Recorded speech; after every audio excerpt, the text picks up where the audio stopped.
বেশ কিছু কম বয়সী ছেলেমেয়েরা আসছে, তাদের বাবা মারা নিয়ে আসছে খুব টেনশন মুখে করে যে ওনা বেশিক্ষণ পড়তে পারছে না ডাক্তারবাবু। কিছুক্ষণ পড়ার পরই ও পিঠে ব্যথা, ঘাড়ে ব্যথা থেকে হাত দিয়ে পুরো হাত বরাবর আসছে, লিখতে পারছে না, লেখা স্পিড কমে গেছে।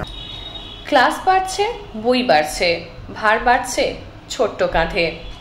সিবিএসসি, আইসিএসসি বা ওয়েস্ট বেঙ্গল বোর্ড যতই উঁচু ক্লাসে উঠছে বাচ্চারা, ততই বইয়ের ভারে ঝুঁকছে তাদের ছোট্ট পিঠ, কাঁধ। ভবিষ্যতে কি হতে চলেছে এর প্রভাব, আসুন জেনে নিই সরাসরি অস্থিরোগ বিশেষজ্ঞ প্রফেসর ডক্টর অর্ণব কর্মকারের কাছ থেকে। নমস্কার, আমি ডক্টর প্রফেসর অর্ণব কর্মকার। আজকে একটা খুব জরুরি বিষয় নিয়ে আপনাদের সঙ্গে কথা বলবো বলে এসেছি। ক্লাস বাড়ছে, বই বাড়ছে, ভার বাড়ছে ছোট্ট কাঁধে। হ্যাঁ, ঠিকই বুঝেছেন। আজকের দিনে আমাদের ছোট ছোট ছেলে মেয়েদের পড়াশোনার প্রচণ্ড চাপ, প্রচণ্ড কম্পিটিশন, অনেক বই, স্কুলের একরকম বই, স্কুলের বাইরে একরকম বই, স্কুলের পরীক্ষায় পাস করতে গেলে একরকম বই, কম্পিটিটিভ পরীক্ষায় চান্স পেতে গেলে আরেক রকম বই, ভবিষ্যতের কথা মাথায় রেখে ডাক্তারি পড়তে গেলে একরকম বই, ইঞ্জিনিয়ারিং পড়তে গেলে একরকম বই। এবং সবথেকে গুরুত্বপূর্ণ হচ্ছে এই বইয়ের ভার মানে দুই অর্থে। এক হচ্ছে এই বই সিলেবাসটা শেষ করা, তার এক মানসিক চাপ, এবং এই বইগুলোকে ব্যাগে করে নিয়ে, কাঁধে করে নিয়ে স্কুলে যাওয়া আসা প্রতিনিয়ত, তার এক শারীরিক চাপ। এই দুই ধরনের চাপ কিন্তু আজকের এই ছোট ছোট ছেলে মেয়েদের কাঁধে বহন করে নিয়ে চলতে হচ্ছে। আর এই দুটোরই প্রভাব কিন্তু খুব খারাপভাবে পড়ছে তাদের বাড়ন্ত শরীরে, শিরদাঁড়ায় এবং হাড়ের মধ্যে। আজকে আমরা সেইগুলোই একটু আলোচনা করব, ছোট ছোট উপায়ও কিছু বলবো কি করে সেগুলোর থেকে আমরা বাঁচতে পারি বা এদের ভবিষ্যৎগুলো যাতে সত্যি সুন্দর বানাতে পারি। শুধুমাত্র ডিগ্রি বা স্কুলের মার্কশিট বা পড়াশোনার দিক থেকে নয়, একটা সুস্থ ভবিষ্যৎ যেন তাদেরকে দেওয়া যায়। এখন আমাদের চেম্বারে, ক্লিনিকে প্রতিনিয়ত বেশ কিছু কম বয়সী ছেলেমেয়েরা আসছে, তাদের বাবা মারা নিয়ে আসছে খুব টেনশন মুখে করে যে ওনা বেশিক্ষণ পড়তে পারছে না ডাক্তারবাবু। কিছুক্ষণ পড়ার পরই ও পিঠে ব্যথা, ঘাড়ে ব্যথা থেকে হাত দিয়ে পুরো হাত বরাবর আসছে, লিখতে পারছে না, লেখা স্পিড কমে গেছে। আগে যতটা লিখতে পারছিল আজকে পারছে না। এখন আর কি হবে খুব চিন্তা। একটু পড়ার পরই শুয়ে পড়ছে, পারছে না, ফেটিগ হয়ে যাচ্ছে। আর এটা বেশি দিন করে চলার জন্য তাদের পড়ার প্রতি ইন্টারেস্টটাই চলে যাচ্ছে, কনসেন্ট্রেশন করতে পারছে না। দুটো প্রধান কারণ এটা হওয়ার। একটা যে বললাম যে হিউজ সিলেবাস, অনেকক্ষণ তাদের পড়তে হচ্ছে, খেলাধুলো, শরীরচর্চার পাঠটা তাদের কমে গেছে, খাওয়া দাওয়ার অনিয়ম বেনিয়ম এখন তো আছেই, জাঙ্ক ফুডের প্রতি একটা ভালোবাসা আছেই। কিন্তু তার সঙ্গে ইম্পর্টেন্ট হচ্ছে তাদের পড়াশোনা করার সময়ের পশ্চাৎ, কিভাবে তারা পড়ছে। যেমন বেশিরভাগ আমাদের হ্যাবিট হয়ে গেছে, স্পেশালি কোভিডের সময় থেকে, খাটের ওপর বসে পড়া বা মাটিতে পড়া। মাটিতে হয়তো আমরাও পড়তাম, আগেও পড়তাম, কিন্তু এই যে মাটিতে বেশিক্ষণ পড়ার পর এখন যেটা হচ্ছে যে অনেক ঝুঁকে লিখতে হচ্ছে। অনেকক্ষণ ধরে সে একটা লিখছে, হাতের উপর প্রেশার হচ্ছে, ঘাড়ের মাথায় ওটা প্রচণ্ড প্রেশার পড়ছে অনেকক্ষণ ধরে ঝুঁকে লেখার জন্য বা খাটের উপর বসে লেখার জন্য। কোমর, পিঠ পুরোটাই বেঁকে থাকছে। অনেকক্ষণ এইভাবে করার পর সে যখন সোজা হচ্ছে তখন সে আর পারছে না। আর অলরেডি খেলাধুলা, শরীরচর্চা না হওয়ার জন্য তার শরীরের মাংসপেশি, মাসেলস, পিঠের শিরদাঁড়ার দুদিকে যে মাসেলস থাকে, প্যারাস্পাইনাল মাসেলস, সেই মাসেলসগুলো অলরেডি উইক, ফেটিগড। তার সঙ্গে যদি খাওয়া দাওয়ার অভাব থাকে, ভিটামিন ডি অভাব থাকে, ক্যালসিয়াম অভাব থাকে, নিউট্রিয়েন্টসের অভাব থাকে, তাহলে কিন্তু এই মাসেলগুলো আরও তাড়াতাড়ি দুর্বল হয়ে পড়ে। কিছুক্ষণ কাজ করার পরই সে আর ধরে রাখতে পারে না পিঠ। তো এই ক্ষেত্রে যেটুকু করা যেতে পারে, খুব সিম্পল সলিউশন হচ্ছে যে পড়াশোনা করার সময় আমাদের পশ্চারটা ঠিক রাখতে হবে। মানে আমাদেরকে শিরদাঁড়াটা সোজা রেখে বসতে হবে, শিরদাঁড়াটা যেন একটা সাপোর্ট পায়, এবং আমাদেরকে পড়া বা লেখার জন্য যেন খুব বেশি ঝুঁকতে না হয়। তা কি করে করা সম্ভব? যদি আমি খাটে বসেই পড়ি বা মাটিতে বসেই পড়ি, আমাকে একটা ডেস্ক বা একটা উঁচু প্ল্যাটফর্ম তৈরি করতে হবে যার উপরে আমি বই খাতাটা রেখে পড়তে পারবো। তাহলে আমাকে ঝুঁকতে হলো না, কিছুটা সামান্য একটু ঝুঁকে আমি লিখতে পারলাম। 2 নম্বর হচ্ছে আমাকে ইনবিটুইন যাতে আমার পিঠটা একটা সাপোর্ট পায়, সেটার জন্য একটা দেওয়ালের সাপোর্ট হতে পারে। সেটা আমি দেওয়ালে পিঠ লাগিয়ে বসে মাটিতে পড়তাম, বা আমি খাটেও দেওয়ালে পিঠ লাগিয়ে বসে পড়তে পারি। সঙ্গে একটা ডেস্ক রেখে, এই দুটো উপায় করা যেতে পারে। আদারওয়াইজ টেবিল চেয়ারে বসে পড়া অভ্যাস করা যেতে পারে। একটা জিনিস যারা লেখা প্র্যাকটিস করে তাদের ক্ষেত্রে এটা খুব ছোট একটা টিপস হচ্ছে যে পরীক্ষা যখন দেবে তখন তো স্কুলের বেঞ্চে বসেই লিখতে হবে, sort of chair and table, তখন কিন্তু মাটিতে বসে অতটা ঝুঁকে লেখা নয়। তাই লেখার অভ্যেসগুলো যদি আমরা সেই রকম জায়গাতেই করি তাহলে কিন্তু আমার পরীক্ষাতে গিয়েও স্পিডে লিখতে গেলে সুবিধা হবে। তাই এই পড়তে বসার সময় পশ্চারটা ঠিক রাখতে হবে। 1 ঘন্টা পড়া হলে একবার উঠে একটু কোমরটাকে সামনের দিকে পেছনের দিকে একটু স্ট্রেচিং করে, মাথার পেছনে হাত দুটো রেখে একটুখানি বডিটাকে স্ট্রেচিং করে আবার বসে পড়া যেতে পারে। এইগুলো করলে মাসেলটা একটু ফ্রি হবে, একটু ভালো লাগবে। আর একটা জিনিস যেটা খুব গুরুত্বপূর্ণ, এটা তো গেল সিলেবাসের চাপ, পড়ার পশ্চার কি হওয়া উচিত, রেগুলার এক্সারসাইজের একটা প্রয়োজন আছে। 1/2 ঘন্টা অন্তত ওদেরকে খেলতে দিন বা সাইকেল চালাতে দিন বা কিছু একটা যোগা করুক, কোনো এক ধরনের একটা এক্সারসাইজ ফিজিক্যাল দরকার। সেটা না হলে মাসেল কিন্তু ফেটিগ হয়ে যাবে। কন্টিনিউয়াসলি ঝুঁকে ঝুঁকে পড়ে মাসেলের উপর চাপ সেটা কিন্তু সে নিতে পারবে না। তার সঙ্গে তাদের ডায়েটটা দেখুন, খাওয়া দাওয়াটা দেখুন, কারণ এই বাড়ন্ত বয়সে তাদের শরীরে ক্যালসিয়াম এবং ভিটামিনের চাহিদাটা অনেক বেশি।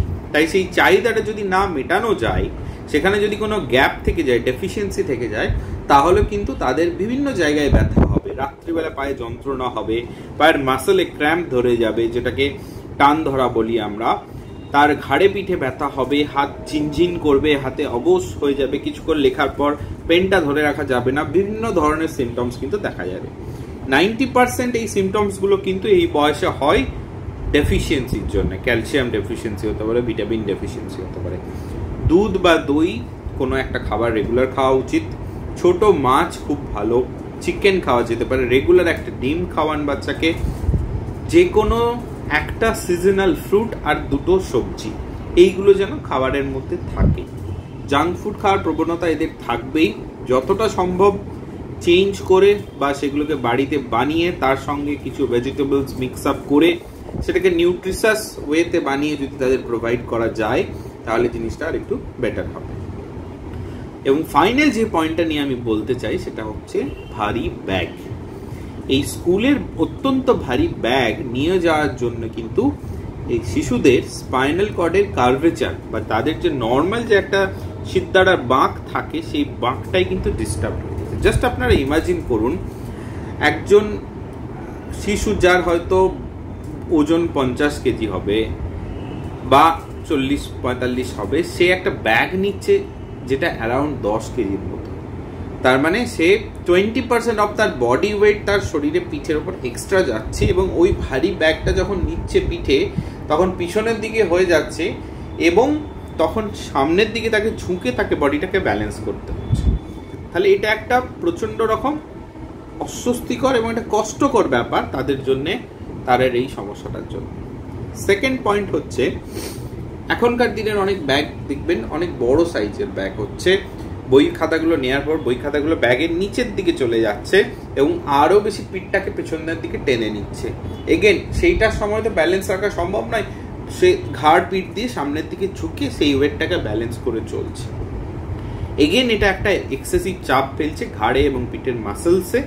এবং এই যে বললাম যে এটা বাড়ন্ত বয়স, এদের হাড় কিন্তু নরম, এদের হাড় এখনো গ্রো হচ্ছে, এদের মধ্যে ক্যালসিয়াম ডিপোজিশন হচ্ছে। তাই একটা কার্ভেচার যদি অনেক দিন ধরে এইভাবে একটা ওয়েটের জন্য সামনের দিকে ঝুঁকে ঝুঁকে থাকে তাহলে কিন্তু তাদের সেই সিদ্ধারার ভেতরের হাড়গুলো পার্মানেন্ট শেপ চেঞ্জ হয়ে যেতে পারে এবং পার্মানেন্ট কার্ভেচার চেঞ্জ হয়ে যেতে পারে, যেটা কিন্তু ভবিষ্যতে আর কোনোভাবেই ঠিক করা সম্ভব।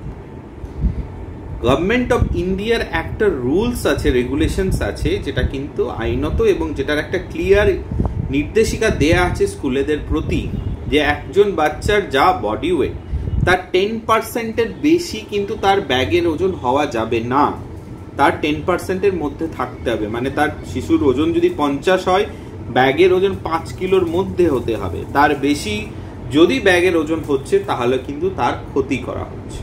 এটা স্কুলে শিক্ষক শিক্ষিকার সঙ্গে আলোচনা করে প্রতিনিয়ত ইউজের বইগুলো কিছু স্কুলে রাখা বা লকার সিস্টেম চালু করা যেতে পারে।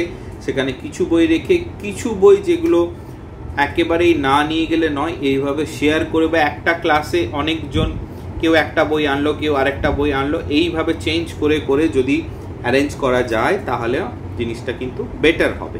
এটা মাথায় রাখতে হবে। ব্যাগের ওজন কমিয়ে দিতে হবে। কি ধরনের ব্যাগ ইউজ করবেন?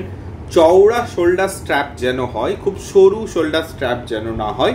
ব্যাগটা লম্বাই যেন খুব লম্বা না হয়, ব্যাগটা যেন একটু ছোট হয়, যাতে করে ওয়েটটা যেটা আমাদের পিঠ এবং কোমরের ওপরের দিকটায় থাকে তাকে যেন ঝুলে না যায়, ওয়েটটা যেন নিচের দিকে ঝুলে চলে না যায়।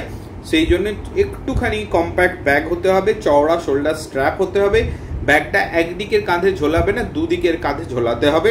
প্রেফারেবলি ব্যাগটাকে লিফট যখন করবে বাচ্চা, সেটা যেন একটা উঁচু জায়গা থেকে লিফট করে, মানে তার টেবিলের ওপর থেকে বা খাটের ওপর থেকে। মাটি থেকে ব্যাগটাকে তোলা আবার ব্যাগটা খুলে মাটিতে নামানো, এই অভ্যাসটাও চেঞ্জ করতে হবে। সেটাও কিন্তু সিদ্ধারা কিছুটা ক্ষতি করতে পারে। তাহলে ব্যাগটা সে টেবিলের ওপর থেকে নেবে আর বা খাটের ওপর থেকে নেবে, আবার খুলে ওখানে রাখবে। চেষ্টা করুন ব্যাগের ওজন যতটা কমানো যায়। 10% অফ দ্য বডি ওয়েটের বেশি যেন না হয়। দরকার হলে ব্যাগটা ওজন করুন সপ্তাহে একবার করে, এটা খুব ইম্পর্টেন্ট। আর সেকেন্ড হচ্ছে, যদি এরকম কোনো সিমটমস দেখা দেয় বা যদি বলে, তাহলে অবশ্যই ডাক্তারবাবুর কাছে যান, পরামর্শ করুন। অধিকাংশ ক্ষেত্রেই এই সমস্ত বাচ্চাদের ক্ষেত্রে আমরা তাদের কিছু পশ্চারাল ট্রেনিং দিই, কিছু অ্যাডভাইস দিই, তার সঙ্গে কিছু ভিটামিনস, ক্যালসিয়াম সাপ্লিমেন্টস দিই, ফ্রি হ্যান্ড কিছু এক্সারসাইজ দেখিয়ে দিই। এগুলো করে কিন্তু তারা মোস্ট অফ দ্য টাইম ভালো থাকে। কারণ এরা ভবিষ্যৎ, এদেরকে যদি আজ থেকে আমরা সুস্থ সবল স্বাভাবিক না রাখতে পারি, ভবিষ্যতে গিয়ে এদের এই সমস্যাগুলো আরও বাড়বে। তখন কিন্তু কোমরে ব্যথা, ঘাড়ে ব্যথা, রিপিটেটিভ তারা ভুগতে থাকবে। তাই স্বাস্থ্যই সম্পদ, শরীরটাকে সবার আগে ভালো রাখতে হবে। সেটা যদি সুস্থ থাকে, পড়াশোনা, খেলাধুলা, কেরিয়ার সমস্ত কিছু ভালোভাবে গঠন করা সম্ভব। আশা করি আমার এই টিপসগুলো আপনাদের কাজে লাগবে বা ভালো লাগবে। আপনারা এইভাবে আপনাদের বাড়ন্ত শিশুদের বা আমাদের সমাজের ভবিষ্যৎ যারা, তাদের শরীরের প্রতি একটু যত্ন নেবেন। তাদেরকে একটু খেলাধুলা, সামান্য রিক্রিয়েশন বা কিছুটা শরীরচর্চা করার সুযোগ করে দিতে হবে। পুরোটাই ব্যালেন্স করে তাদের ঠিক করতে হবে, যাতে তারা পড়াশোনাও ভালো করতে পারে, আবার তারা যাতে সুস্থ সবল স্বাভাবিকভাবে ভবিষ্যতের দিকে এগিয়ে যায়। ধন্যবাদ, সবাই খুব ভালো থাকবেন।